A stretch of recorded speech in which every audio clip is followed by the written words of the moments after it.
Depuis son indépendance en 1960, l'évolution sociale du Togo, pays de 8 millions d'habitants, n'est pas rectiligne. Son parcours a connu des hauts et des bas, à savoir, une période harmonieuse, un temps de stagnation, une relance et le développement. Le Togo, victime de sa démocratie. L'avènement de la démocratie au Togo, comme dans tous les pays d'Afrique francophone, a permis la conquête des libertés individuelles et des avancées politiques. Ces acquis démocratiques, loin de contribuer au développement du pays en plein essor économique à l'époque, l'ont plutôt freiné. La mauvaise gestion de la démocratie a conduit au libertinage, à la coupure de la coopération conjuguée à la grève générale illimitée. Cette crise socio-politique a assommé l'économie et le développement du pays. Le ministre de la Réforme du service public, du travail et du dialogue social, Gilbert Bavara, a relevé, dans un entretien avec des journalistes de l'agence togolaise de presse, ATOP, les conséquences de cette partie de l'histoire du Togo. Mon objectif n'est pas d'incriminer qui que ce soit, ni de jeter le tort sur tel ou tel autre. Le plus important, ce sont les leçons et les enseignements que nous pouvons en tirer pour faire différemment. Parce que la crise socio-politique et ses répercussions sur le plan économique, en termes de rupture brutale de l'élan de développement que notre pays avait amorcé, nous n'avons pas encore fini de payer les conséquences de l'effondrement de l'économie, les conséquences de la suspension de la coopération avec les principaux partenaires au développement, les conséquences de la réduction drastique des ressources et des investissements dans tous les secteurs, aussi bien les grandes infrastructures, les grands équipements, mais surtout dans les secteurs sociaux, la santé, l'éducation, l'eau, a indiqué Gilbert Bavara, en charge du dialogue social. Le développement du pays est stationnaire durant cette période. Il n'y avait plus pratiquement de construction d'écoles, de centres de santé, les avancements étaient bloqués, c'est-à-dire que les fonctionnaires continuent d'avancer, mais il n'y a plus d'effets financiers, les pensions ne sont plus servies convenablement, de braves femmes et hommes dans les services publics sont contraints de quitter le pays pour se chercher ailleurs. Les recrutements ne se faisaient plus et l'adduction d'eau est interrompue. Le constat est triste et déplorable. Face au défi, l'apaisement du climat social était inévitable. La reconstruction du Togo après la crise socio-politique qui a duré plus d'une décennie et qui a mis à genoux le pays n'est chose aisée. La crise politique a généré des conditions précaires. Les recrutements précaires, notamment du projet d'appui à la gestion de l'éducation, PAGED. Dans le secteur de l'enseignement, un projet financé par la Banque mondiale, mais les gens ne pouvaient pas être fonctionnaires parce que nous n'avons pas les garanties de la pérennité des financements. C'est parce que nous étions dans cette situation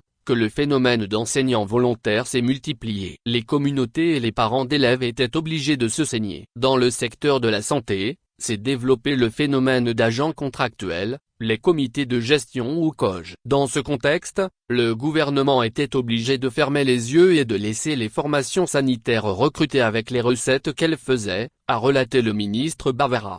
Arrivé au pouvoir en 2005, le président de la République Faure Sozimna Gnassingbé a fait face à de nombreux défis, notamment la relance économique et l'apaisement du climat politique et social. Sa préoccupation première à l'époque était d'essayer d'apaiser les esprits, selon le ministre Bavara. Ainsi, diverses mesures sont prises pour répondre aux besoins essentiels des populations togolaises, faire en sorte qu'une certaine sérénité puisse régner et créer les conditions de la réhabilitation de l'économie. Entre autres mesures, le dialogue social est relancé entre le gouvernement, les syndicats et le patronat.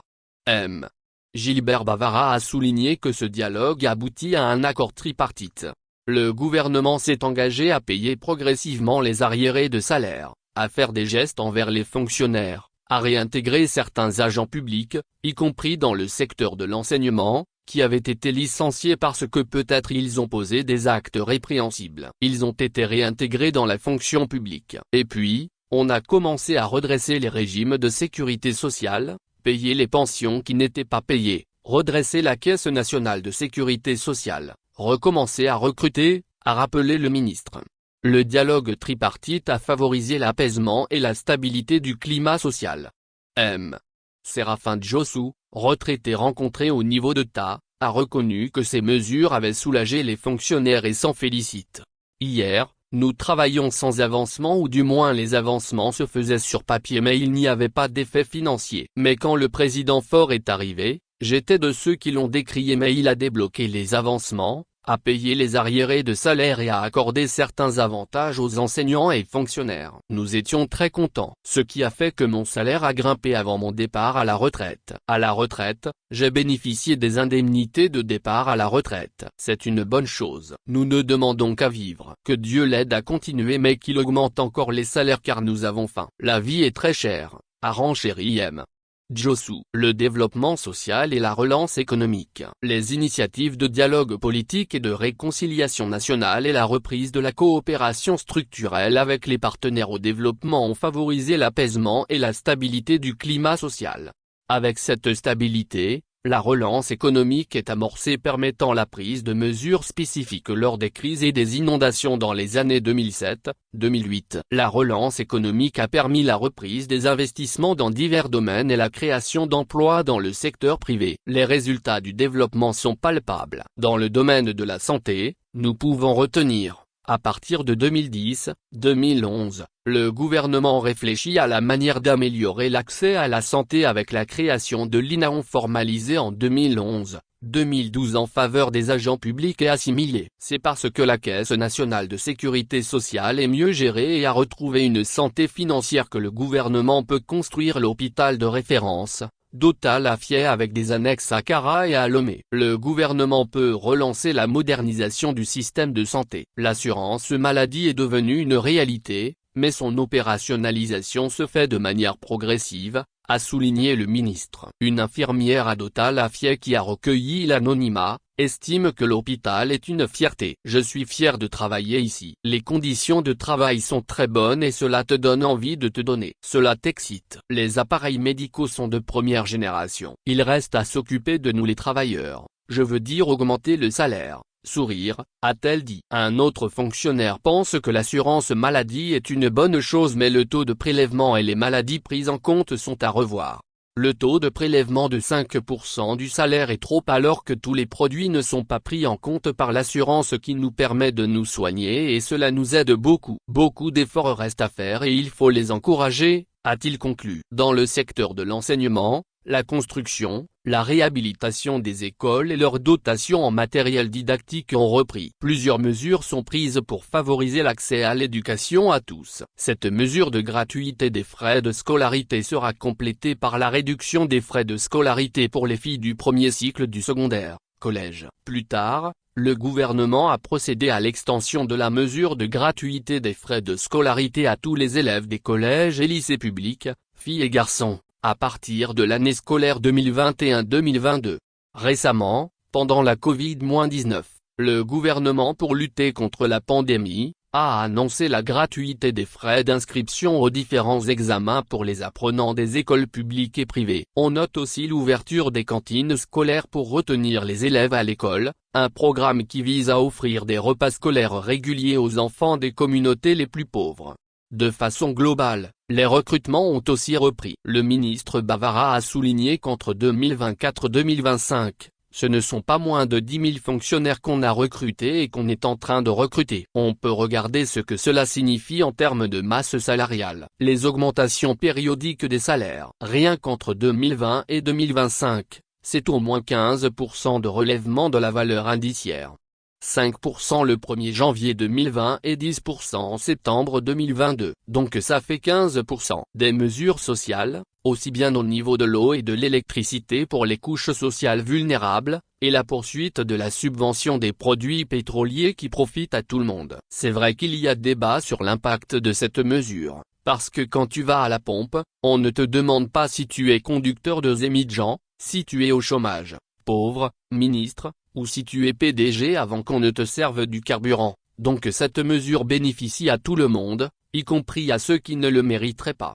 Le pays se construit lentement mais sûrement. Les défis et les attentes des populations sont grands. Cette construction nécessite l'apport de tous les Togolais car beaucoup reste à faire dans tous les domaines dans un climat social apaisé et stable. Le dialogue social connaît un dynamisme dans notre pays. Il faut continuer à recruter pour donner du travail à ceux qui n'en ont pas. Et ceux qui ont le travail souhaitent que le gouvernement améliore leur salaire, augmente leur salaire. Il faut veiller à ce que nos producteurs et nos agriculteurs soient soutenus, accompagnés, en engrais, en intrants, et de toute autre manière. Il faut faire en sorte que la compétitivité de notre port soit préservée et même renforcée. En continuant de construire les routes, il faut desservir les zones de production avec des pistes rurales, avec des ouvrages de franchissement. Il faut continuer à développer des équipements marchands dans nos villages, les gares routières, les marchés, qui doivent être des lieux de vie sociale et économique. Il faut accompagner les jeunes qui s'installent dans les zones d'aménagement agricole planifiées, ZAP, dans les agropoles, a indiqué le ministre de la Réforme du service public, du travail et du dialogue social. Selon son collègue chargé de l'agriculture, le Togo dispose au total de 222 agropoles couvrant une superficie totale de 230 hectares. Cette relance de l'économie et du développement social est quelque peu amochée par la pandémie de la Covid-19 et la crise Russie-Ukraine rendant la vie chère aux populations. Cependant le gouvernement est conscient, ne baisse pas les bras et multiplie les mesures pour accompagner la population afin de la soulager. Le phénomène d'inflation et de la vie chère, ce n'est pas seulement quelque chose de purement togolais, mais nous essayons de faire le maximum. La solution définitive, c'est l'augmentation de la production nationale. La production nationale, ça ne se décrète pas, c'est un ensemble de facteurs qu'il faut associer. Il faut aussi tenir compte des changements climatiques. Dans mon enfance, jusqu'à un certain âge, dans mon village, généralement, le 27 avril, à la fin des défilés, et entre le 27 avril et le 1er mai, on était dans les champs, pour le petit mil. Mais aujourd'hui, si vous allez dans mon village, jusqu'au mois de mai, pratiquement jusqu'à fin mai, les gens ne cultivent pas, parce qu'il n'y a pas de pluie. Donc, est-ce que nous avons suffisamment changé les habitudes culturelles? Nous ne les avons pas changées. Peut-être que cela irait avec beaucoup plus de moyens, des retenues d'eau pour produire et irriguer, a expliqué M. Bavara. Préserver l'intégrité du territoire national. L'État consacre également beaucoup de moyens en ressources humaines, matérielles et logistiques, pour préserver l'intégrité du territoire, pour défendre et protéger les populations, et leur permettre de vaquer à leurs occupations. Ainsi des jeunes sont recrutés dans l'armée, dans la gendarmerie, dans la police et au niveau du CIPLEV, Comité interministériel de prévention et de lutte contre l'extrémisme violent, qui est une réponse contre l'insécurité et l'extrémisme violent dans la région des savanes. Chacun doit avoir la possibilité d'apporter sa contribution, quelle qu'elle soit, où qu'elle se trouve. Même ceux qui nous critiquent, nous ne pouvons pas leur en vouloir, parce que parfois, dans leurs critiques, dans leurs propos, dans leur attitude, ça peut nous obliger à nous interpeller, à nous demander est-ce que nous faisons le maximum, est-ce que nous sommes parfaits, est-ce qu'il n'y a pas des choses qu'on peut faire différemment, est-ce qu'il n'y a pas des choses qu'on peut améliorer. Et donc, ce souci de la cohésion, ce souci d'amener chacun à participer à cette œuvre de développement du pays. À la veille du 65e anniversaire d'indépendance, les Togolais doivent être fiers du chemin parcouru, des avancées sociales majeures obtenues dans tous les secteurs de la vie nationale. Ils doivent redoubler d'engagement patriotique parce que le contexte nous oblige à la vigilance et à une mobilisation patriotique. Source, ATOP, Agence togolaise de presse, titre original, Évolution sociale du Togo, 65 ans après son indépendance.